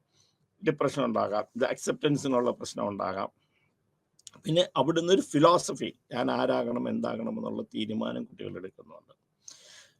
ഇപ്പം സിഗ്മണ്ട് ഫ്രോയിഡ് പറയുന്ന ഒരു കുട്ടിയുടെ മാനസിക രോഗത്തിന് ഈ development stage, psycho sexual development stages വളരെ ഇമ്പോർട്ടൻ്റ് ആണ്. അതാണ് സൈക്കോ ഡൈനാമിക് മോഡൽ എന്ന് പറയുന്നത്. Oral stage, anal stage, phallic stage, latency period, gentle stage. ഇവിടെയെല്ലാം കുട്ടിയുടെ പോസിറ്റീവ് സ്റ്റോക്ക് വന്നിട്ടുണ്ടെങ്കിൽ, ഈ കുട്ടിക്ക് സമൂഹത്തിൽ നിന്ന് ഒരു പോസിറ്റീവായിട്ടുള്ള സപ്പോർട്ടാണ് കിട്ടിയിട്ടുള്ളെങ്കിൽ, ഗുണകരമായ ഒരു അന്തരീക്ഷമാണ് കുട്ടികൾക്ക് ഉണ്ടെങ്കിൽ കുട്ടിയുടെ പേഴ്സണാലിറ്റി നന്നായിരിക്കും. ഇങ്ങനെയുള്ള കുട്ടികൾക്ക് മാനസിക രോഗങ്ങൾ ഉണ്ടാകാനായിട്ടുള്ള സാധ്യത കുറവാണ്. സിഗ്മണ്ട് ഫ്രോയിഡിൻ്റെ തിയറിയാണ്. അപ്പോൾ സൈക്കോളജിക്കൽ മോഡൽസ് ആണ്. കാരണം നമ്മൾ ആദ്യം പറഞ്ഞു, ഫസ്റ്റ് ഫിസിയോളജിക്കൽ ഇതാണ് പറഞ്ഞത്. കാരണം ബ്രെയിനിൻ്റെ ഡെവലപ്മെൻറ്റ് കൊണ്ട് പതോളജിക്കൽ പ്രോബ്ലം തലച്ചോറിനകത്താണ് മാനസിക രോഗങ്ങൾ ഉണ്ടാക്കുന്നത്. ഇവിടെ നമ്മൾ സൈക്കോളജിക്കൽ മോഡൽസ് ആണ്. Psycho dynamic theory is very very important. Then behavioural model, ഇവിടെയാണ് സ്കിന്നറൊക്കെ വന്നത്. ബിഹേവിയർ, കാരണം ബിഹേവിയർ എന്ന് പറയുന്നത് ഇവൻ കണ്ട് കേട്ട് പഠിച്ച് നമ്മൾ ചെയ്യുന്ന കാര്യങ്ങളാണ്. സമൂഹത്തിനുള്ള കാര്യങ്ങൾ ഒരു കുട്ടി എങ്ങനെ അറിയുന്നു, എങ്ങനെ മനസ്സിലാക്കുന്നു, ഇവനെ കണ്ടീഷൻ ചെയ്യും, ഇവനെ ട്രെയിൻ ചെയ്യും, ഇവനെ പഠിപ്പിച്ചെടുക്കാം. Behaviourist model. Then cognitive model, thinking ഒക്കെ എങ്ങനെയാണ്. തിങ്കിങ് കുട്ടി കാണുന്നത് മനസ്സിലാക്കുന്ന അവന് കിട്ടുന്ന experience, that is called the cognitive model. അപ്പോൾ psychodynamic model, behavioural model and cognitive model. അവൻ്റെ പെർസെപ്ഷൻ എങ്ങനെയാണ്, ഓരോ കാര്യത്തിൽ അവൻ എങ്ങനെ ധരിക്കുന്നു, ഓരോ കാര്യങ്ങൾ അവൻ എങ്ങനെ പഠിക്കുന്നു, ഓരോ കാര്യങ്ങൾ എങ്ങനെ മനസ്സിലാക്കുന്നു, അവൻ്റെ ചിന്താഗതികൾ എങ്ങനെയുണ്ട്, that is called cognitive model. Then humanistic model. Next one is a humanistic model. There is understanding the self. ഞാൻ എന്നെ മനസ്സിലാക്കുക, ഞാൻ ആരാണ്, എൻ്റെ കാര്യങ്ങൾ, ഞാൻ എന്തൊക്കെ കാര്യങ്ങൾ ചെയ്യുന്നു, ഏതൊക്കെയാണ് എന്ന് മനസ്സിലാക്കുന്ന സ്റ്റേജിലാണ് ഹ്യൂമനിസ്റ്റിക് സ്റ്റേജ് എന്ന് പറയുന്നത്. Understanding the self. അത് ഡെവലപ്മെൻ്റ് സ്റ്റേജസ്. ഇവിടെ എബ്രഹാം മാസ്ലോവിൻ്റെ തിയറി ആണെങ്കിലും, ആൽപോർട്ടിൻ്റെ തിയറി ആണെങ്കിലും, കാൾഡർഗോസിൻ്റെ തിയറി ആണെങ്കിലും, കാറ്റൽ തിയറി ആണെങ്കിലും ഹ്യൂമനിസ്റ്റിക് സ്റ്റേജസ് ഓഫ് ഡെവലപ്മെൻ്റ് ആണ് പറയുന്നത്. അതായത് കോമൺ ആയിട്ടുള്ള കാര്യങ്ങൾ മനസ്സിലാക്കി, നമ്മൾ മനസ്സിലാക്കി, എൻ്റെ ജോലി എന്താണെന്ന് നമ്മൾ മനസ്സിലാക്കി, അല്ലെങ്കിൽ ഞാൻ ചെയ്യേണ്ടത് എന്താണെന്ന് മനസ്സിലാക്കി, അങ്ങനെ നമ്മൾ അണ്ടർസ്റ്റാൻഡിങ് ദ സെൽഫ്, അതാണ് humanistic theory. Then socio cultural model. Social cultural model എന്ന് വെച്ചാൽ ഒരു ആള് ഏത് സമൂഹത്തിൽ വളരുന്നു, എവിടെ വളരുന്നു, ആ സമൂഹമായിട്ട് ചേരുമ്പോൾ എന്തൊക്കെ കാര്യങ്ങൾ മനസ്സിലാക്കുന്നു, അവൻ്റെ സംസ്കാരം അത് ആ കുട്ടി എങ്ങനെ മനസ്സിലാക്കിയെടുക്കുന്നു. അതാണ് ഞാൻ ആദ്യം പറഞ്ഞത്.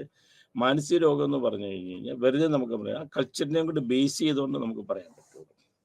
ഈ പറയുന്നതിനകത്ത് ഈ പറഞ്ഞ മുകളിലുള്ള കാര്യങ്ങൾക്കകത്ത് ഒന്നുകൂടെ നമ്മൾ ഓടിച്ചു നോക്കാം. സൈക്കോ ഡൈനാമിക് മോഡൽ, ഒരു കുട്ടി ഓർഡർ സ്റ്റേജ്, ജേനർ stage, phallic stage, latency period, അവർ എങ്ങനെ കുട്ടി വളർന്നു വരുന്നു, എങ്ങനെ നല്ലൊരു പോസിറ്റീവ് സ്റ്റോക്ക് കിട്ടുന്നു, നല്ല അച്ഛനും അമ്മയുടെയും സ്നേഹം കിട്ടിയിട്ടുള്ള കുട്ടികൾ, അച്ഛനെയും അമ്മയും വേണ്ട കാര്യങ്ങൾ പറഞ്ഞു കൊടുത്തിട്ട് വന്നിട്ടുള്ള കുട്ടികൾ, അവന് സമൂഹത്തിൽ നല്ല കാര്യങ്ങൾ പഠിച്ചു വന്നിട്ടുള്ളത്, അങ്ങനെ ഓരോ സ്റ്റേജിലൂടെ കടന്നു പോകുന്ന കുട്ടികളുടെ പേഴ്സണാലിറ്റി, മാനസിക രോഗം ഉണ്ടാകാനായിട്ടുള്ള പ്രശ്നങ്ങളില്ല. പിന്നെ ബിഹേവിയറൽ മോഡൽ, കാരണം ഇത് കണ്ടുപഠിക്കുക, ഇത് കണ്ടീഷനിങ് ആണ്, കോഗ്നിഷൻ കണ്ടീഷനാണ്. ഇവിടെയാണ് ഇവാൻ പാവ്ലോവിൻ്റെ തിയറിയും എല്ലാം വന്നിരിക്കും. പാവ്ലോവിൻ്റെ തിയറി, B.F. സ്കിന്നറിൻ്റെ തിയറി, SR മോഡൽ, പിന്നെ trial and error method, E.L. Thorndike, ഇതെല്ലാം നമ്മൾ വന്നിരിക്കുന്നത് ഈ ബിഹേവിയറൽ മോഡലിനകത്ത്. ദെൻ കോഗ്നിറ്റീവ് മോഡൽ, നമ്മുടെ ചിന്താഗതികൾ, കാര്യങ്ങളൊക്കെ എങ്ങനെ, എമോഷൻസൊക്കെ എങ്ങനെ, അല്ലെങ്കിൽ നമ്മുടെ വികാരങ്ങൾ എങ്ങനെ, നമ്മൾ കാണുന്നത് എങ്ങനെ, കേൾക്കുന്നത് എങ്ങനെ, പെർസെപ്ഷൻ എങ്ങനെ നമ്മൾ ഒരു സൈക്കോളജിക്കൽ ഡിസോർഡർ ഉണ്ടാക്കും. Then humanistic, understanding the self. കാരണം ഇത് എബ്രഹാം മാസ്ലോവിൻ്റെ തിയറിയാണ്, ആൽപോർട്ടിൻ്റെ തിയറിയാണ്, കാറ്റൽ തിയറിയാണ്, ഇതെല്ലാം നമ്മൾ ഹ്യൂമനിസ്റ്റിക് മോഡലിൽ വരുന്നുണ്ട്. ദെൻ സോഷ്യോ കൾച്ചറൽ മോഡൽ, ഇതിനകത്ത് ബെൻഡുരാസിലെ സോഷ്യൽ ലേണിംഗ് സ്കില്ലൊക്കെയാണ്. Social learning theory, Bandura, Miller, ഇവരുടെ സോഷ്യൽ ലേണിംഗ് തിയറീസാണ്. ഇത് എങ്ങനെ സമൂഹത്തിൽ ഒരു കുട്ടി ഈ കൾച്ചറിൽ നിന്ന് എങ്ങനെ വരുന്നു, എങ്ങനെ അവന് ഒരാളെ പകർത്തുന്നു, കോപ്പി ചെയ്യുന്നു, എങ്ങനെ അച്ഛൻ്റെ അമ്മയും മുമ്പിൽ നിന്ന് കുട്ടികൾ പഠിക്കുന്നു, എങ്ങനെ ഹീറോ വർഷിപ്പ്, വായിക്കുന്ന കഥകളിൽ നിന്ന്, അല്ലെങ്കിൽ കാണുന്ന സിനിമകളിൽ നിന്ന്, കേൾക്കുന്ന കഥാപാത്രങ്ങളിൽ നിന്ന് അവൻ്റേതായൊരു മോഡൽ എങ്ങനെ ഉണ്ടാക്കുന്നു, അവൻ്റെ പേഴ്സണാലിറ്റി അല്ലെങ്കിൽ രോഗങ്ങൾ എങ്ങനെ ഉണ്ടാക്കുന്നു. അപ്പോൾ ഇത് വളരെ ഇമ്പോർട്ടൻ്റ് ആയിട്ടുള്ളതാണ്. Then abnormal behaviour. എന്തുകൊണ്ടാണ് അബ്നോർമൽ ബിഹേവിയർ ഉണ്ടാകുന്നത്? നമ്മൾ എന്താണ് അബ്നോർമൽ ബിഹേവിയർ എന്ന് പറഞ്ഞു, എന്താണ് സൈക്കോളജിക്കൽ ഡിസോർഡേഴ്സ് എന്ന് പറഞ്ഞു, ഉണ്ടാകാനുള്ള കാരണങ്ങൾ എന്തൊക്കെയായിരിക്കും എന്ന് പറയും, അതിനകത്ത് ഏതൊക്കെ മോഡൽ ഉണ്ടാകാമെന്ന് പറയും. ദെൻ അബ്നോർമൽ ബിഹേവിയറിൻ്റെ കാരണങ്ങൾ എന്തൊക്കെയാണ്, നെസസറി, ചുറ്റുപാടുകളിൽ നിന്ന്, ആവശ്യങ്ങളിൽ നിന്ന്, അവൻ്റെ ആവശ്യങ്ങൾ സബലീകരിക്കാതെ പോകുമ്പോൾ, അല്ലെങ്കിൽ അവന് കൂടുതൽ പ്രശ്നങ്ങൾ അവനിൽ നിന്നുണ്ടാകുമ്പോൾ നെസസറി ആയിട്ട് അവന് ഉണ്ടാകാം. നെസസിറ്റി ആൻഡ് സഫിഷ്യൻ്റ് ആകുക, ചെയ്യുന്ന കാര്യങ്ങൾ നമ്മൾ വേറെ എന്തെങ്കിലുമൊക്കെ സഫിഷ്യൻസി എന്ന് പറയും, വേണ്ട കാര്യങ്ങൾ വേണ്ട രീതിയിൽ നടക്കാതെ. ദെൻ കോൺട്രിബ്യൂട്ടറി, ഒന്ന് മാത്രമല്ല, ഒരു കാര്യത്തിൽ വേറൊരു കാര്യം ചിലപ്പം കാരണമാകാം. ഇനി ടൈപ്സ് ഓഫ് അസസ്മെൻറ്റ്, എങ്ങനെ നമുക്ക് സൈക്കോളജിക്കൽ പ്രോബ്ലംസ് നമുക്ക് കണ്ടുപിടിക്കാം, അബ്നോർമാലിറ്റി എങ്ങനെ കണ്ടുപിടിക്കാം. പല രീതിയിലാണ് നമ്മൾ കണ്ടുപിടിക്കുന്നത്. നമ്മൾ സൈക്കോളജിക്കൽ അസസ്മെൻറ്റ്, ഫസ്റ്റ് വൺ ഇത് സൈക്കോളജിക്കൽ അസസ്മെൻ്റ് ആണ്. ഒരാൾ നമ്മൾ വന്നു കഴിഞ്ഞാൽ എങ്ങനെ നമുക്ക് അസസ്മെൻറ്റ് നടത്താം, അതിന് ഫസ്റ്റ് വൺ ഇത് സൈക്കോളജിക്കൽ. ഫസ്റ്റ് ഒന്ന് ഇൻ്റർവ്യൂ, ഒരാൾ വന്നു കഴിഞ്ഞാൽ നമ്മൾ ഇൻ്റർവ്യൂ നടത്തി, ആമുഖത്തിൽ നിന്ന്, നമ്മൾ അഭിമുഖത്തിൽ നിന്ന്, അവൻ്റെ ആമുഖത്തിൽ നിന്ന്, അവൻ പറയുന്ന കാര്യങ്ങളിൽ നിന്ന് അഭിമുഖമായിട്ട് നിന്ന് 1 to 1 ഇരുന്ന് നമ്മൾ സംസാരിച്ച് നമുക്ക് ഇൻ്റർവ്യൂ നടത്തി നമുക്ക് കാര്യങ്ങൾ മനസ്സിലാക്കാം. Then clinical interview. മറ്റേന്ന് വെച്ചാൽ നമ്മൾ കോമൺ ആയിട്ടിരുന്നിട്ട് ഒരു ക്ലിനിക്കൽ സെറ്റപ്പിൽ അല്ലെങ്കിൽ ഒരു ഹോസ്പിറ്റൽ സെറ്റപ്പിൽ അവനെ പ്രത്യേകത ഇരുന്നിട്ട് നമുക്ക് എന്തെങ്കിലും ടെസ്റ്റോ കാര്യങ്ങളോ ബാക്കിയുള്ളതൊക്കെ നടത്തിയിട്ട് അവനെ ഇൻ്റർവ്യൂ നടത്തി നമുക്ക് കാര്യങ്ങൾ കണ്ടുപിടിക്കാം. അപ്പം മെയിൻ എന്ന് വെച്ചാൽ ഇൻ്റർവ്യൂ എന്നാൽ നാച്ചുറൽ ഇൻ്റർവ്യൂ മെത്തേഡ്. ആ അഭിമുഖത്തിൽ നിന്ന് ഒരാളുമായിട്ടിരുന്ന് സംസാരിച്ച് കാര്യങ്ങൾ പറയും. Then clinical interview, then psychology. There lot of psychological test, 16 personality test. Schizophrenia എന്നുണ്ടെങ്കിൽ അതിനുള്ള ടെസ്റ്റുകൾ, നമ്മുടെ ബുദ്ധി അളക്കാൻ വേണ്ടിയിട്ടുള്ള സൈക്കോളജിക്കൽ ടെസ്റ്റുകൾ, എന്തെങ്കിലും വിഷാദമുണ്ടോ എന്നറിയാനുള്ള. പിന്നെ പ്രൊജക്റ്റീവ് ടെസ്റ്റ്, പേഴ്സണാലിറ്റിയൊക്കെ അല്ലെങ്കിൽ projective test, Rorschach ink blot test, TAT thematic perception test, CAT, അങ്ങനെയുള്ള സൈക്കോളജിക്കൽ ടെസ്റ്റാണ് നമ്മൾ പിന്നെ നടക്കുക. പിന്നെ റോഷ ടെസ്റ്റ് ഒക്കെ അവൻ്റെ പേഴ്സണാലിറ്റി എന്താണ്, അവൻ്റെ എന്തൊക്കെയാണ് പ്രശ്നങ്ങളുള്ളത്, അവന് ആൾക്ക് ഡിപ്രഷൻ ഉണ്ടോ, ആൾക്ക് പാരനോയ ഉണ്ടോ, എന്തെങ്കിലും സൈക്കാട്രിക് പ്രോബ്ലം ഉണ്ടോ. There are lot of psychological test. Observing the behaviour. പിന്നെ അല്ലെങ്കിൽ ഒബ്സർവേഷനാണ്, ഒരാൾ എന്തൊക്കെ ചെയ്യുന്നു എന്നുള്ള ഒബ്സർവ് ചെയ്യുക. ഒരു ഒരാൾ എന്തൊക്കെ ചെയ്യുന്നു എന്നുള്ളതിനെ കുറിച്ച് നമ്മൾ ഒരു ഒബ്സർവേഷൻ നമ്മൾ നടത്തുക. ബയോളജിക്കൽ അസസ്മെൻറ്റ് ധാരാളം biological assessment including blood test മുതൽ നമുക്ക് തുടങ്ങാം. എന്തെങ്കിലും പ്രശ്നമുണ്ടെങ്കിൽ, സൈക്കോളജിക്കൽ പ്രശ്നമുണ്ടെങ്കിൽ we can do the biological test. Is it any changes in the hormones, male hormone, female hormone എങ്ങനെയുണ്ട്, എങ്ങനെയാണ് തൈറോയിഡിൻ്റെ പ്രശ്നം, എങ്ങനെയാണ് പിറ്റ്യൂട്ടറി ഗ്ലാൻസിലുള്ള, എങ്ങനെയാണ് ഈവൻ ഡയബറ്റീസിൻ്റെ ഗ്ലാൻസിന് എന്തെങ്കിലുമൊക്കെ പ്രശ്നം എങ്ങനെയാണ് ഉണ്ടാകുന്നത്. അപ്പോൾ ഇതൊക്കെ ബയോളജിക്കൽ അസസ്മെൻറ്റ് ബ്ലഡ് ടെസ്റ്റ് കൊണ്ട് നമ്മൾ കണ്ടുപിടിക്കാൻ പറ്റും. ധാരാളം സംഗതികൾ ബ്ലഡ് ടെസ്റ്റ് കൊണ്ട് നമുക്ക് കണ്ടുപിടിക്കാൻ പറ്റും. പിന്നെ നമ്മൾ MRI സ്കാൻ പോലുള്ള സ്കാൻ, അല്ലെങ്കിൽ തലച്ചോറിനകത്ത് എന്തെങ്കിലും ഒരു പ്രശ്നം ഉണ്ടെങ്കിൽ we can find out by MRI scan. Then PET scan, ഇപ്പം എന്തെങ്കിലും തലച്ചോറിനകത്തുണ്ടായി വേറെ എന്തെങ്കിലും ശരീരത്തിൻ്റെ മറ്റു ഭാഗങ്ങളിലേക്ക് ഉണ്ടെങ്കിൽ നമുക്കൊരു PET സ്കാൻ ചെയ്തിട്ട് നമുക്ക് എടുക്കാൻ പറ്റും. പിന്നെ EEG, ഇലക്ട്രോ എൻഫ്ലോഗ്രാം, തലച്ചോറിൻ്റെ മാറ്റങ്ങൾ ഉണ്ടാകുന്നതിനെ കുറിച്ച് നമുക്ക് ചെയ്യാൻ പറ്റും. ECG നമുക്ക് പല കാര്യങ്ങളും നമുക്ക് സൈക്കോളജിക്കൽ ഇതിനകത്ത് നമുക്ക് ചെയ്യാനായിട്ട് പറ്റും. ബ്ലഡ് ടെസ്റ്റ് ഉണ്ട്, PET സെറ്റ് ഉണ്ട്, MRI സ്കാൻ ഉണ്ട്, പിന്നെ അൾട്രാസൗണ്ട് സ്കാനിങ് ഉണ്ട്. അപ്പം ഇതെല്ലാം ബയോളജിക്കൽ അസസ്മെൻ്റ് ആണ്. ആദ്യം നമ്മൾ ഫിസിയോളജിക്കലായിട്ട് നമ്മൾ, ദെൻ ബയോളജിക്കൽ അസസ്മെൻറ്റ്. ബയോളജിക്കൽ അസസ്മെൻറ്റിനകത്തുള്ള കൂടുതലും നമ്മൾ ഡിപ്പെൻഡ് ചെയ്യുന്ന ഒരു കാര്യം എന്ന് വെച്ചാൽ MRI സ്കാൻസ് ആണ്. Mainly MRI scan. എന്തെങ്കിലും തലച്ചോറിനകത്ത് എന്തെങ്കിലും പ്രശ്നങ്ങളുണ്ടായിട്ടുണ്ടോ, എന്തെങ്കിലും ബുദ്ധിക്ക് എന്തെങ്കിലും പ്രശ്നമുണ്ടോ, അല്ലെങ്കിൽ എന്തെങ്കിലും നമ്മൾ കാണാത്ത എന്തെങ്കിലും കാര്യങ്ങൾ നമ്മൾ തലച്ചോറിനകത്ത് വളർന്നു വരുന്നുണ്ടോ. അത് പല ടെസ്റ്റുകളുമുണ്ട് ബ്രെയിൻ്റെ ചെയ്യാനായിട്ട്. ബയോളജിക്കൽ അസസ്മെൻറ്റ് ധാരാളമുണ്ട്. അതിനകത്ത് മെയിനായിട്ടുള്ള കാര്യങ്ങളാണ് പറഞ്ഞത്.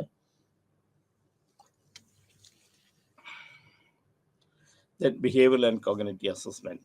ഇതിന് ബിഹേവിയറൽ ആൻഡ് കോഗ്നിറ്റീവ് അസസ്മെൻറ്റ് നടത്താനായിട്ടും ധാരാളം ടെസ്റ്റുകളുണ്ട്. സൈക്കോളജിക്കലായിട്ടുള്ള ടെസ്റ്റുകളുണ്ട്. പിന്നെ ഇത് ഒബ്സർവേഷൻ മെത്തേഡ് നമ്മൾ ചെയ്യാറുണ്ട്. മെയിൻലി നമ്മൾ ഒരു സൈക്കോളജിക്കൽ എന്ന് പറയുമ്പോൾ നമ്മൾ ചെയ്യുന്നത് സൈക്കോളജിക്കൽ അസസ്മെൻ്റ് ആണ് നമ്മൾ നടത്തുന്നത്.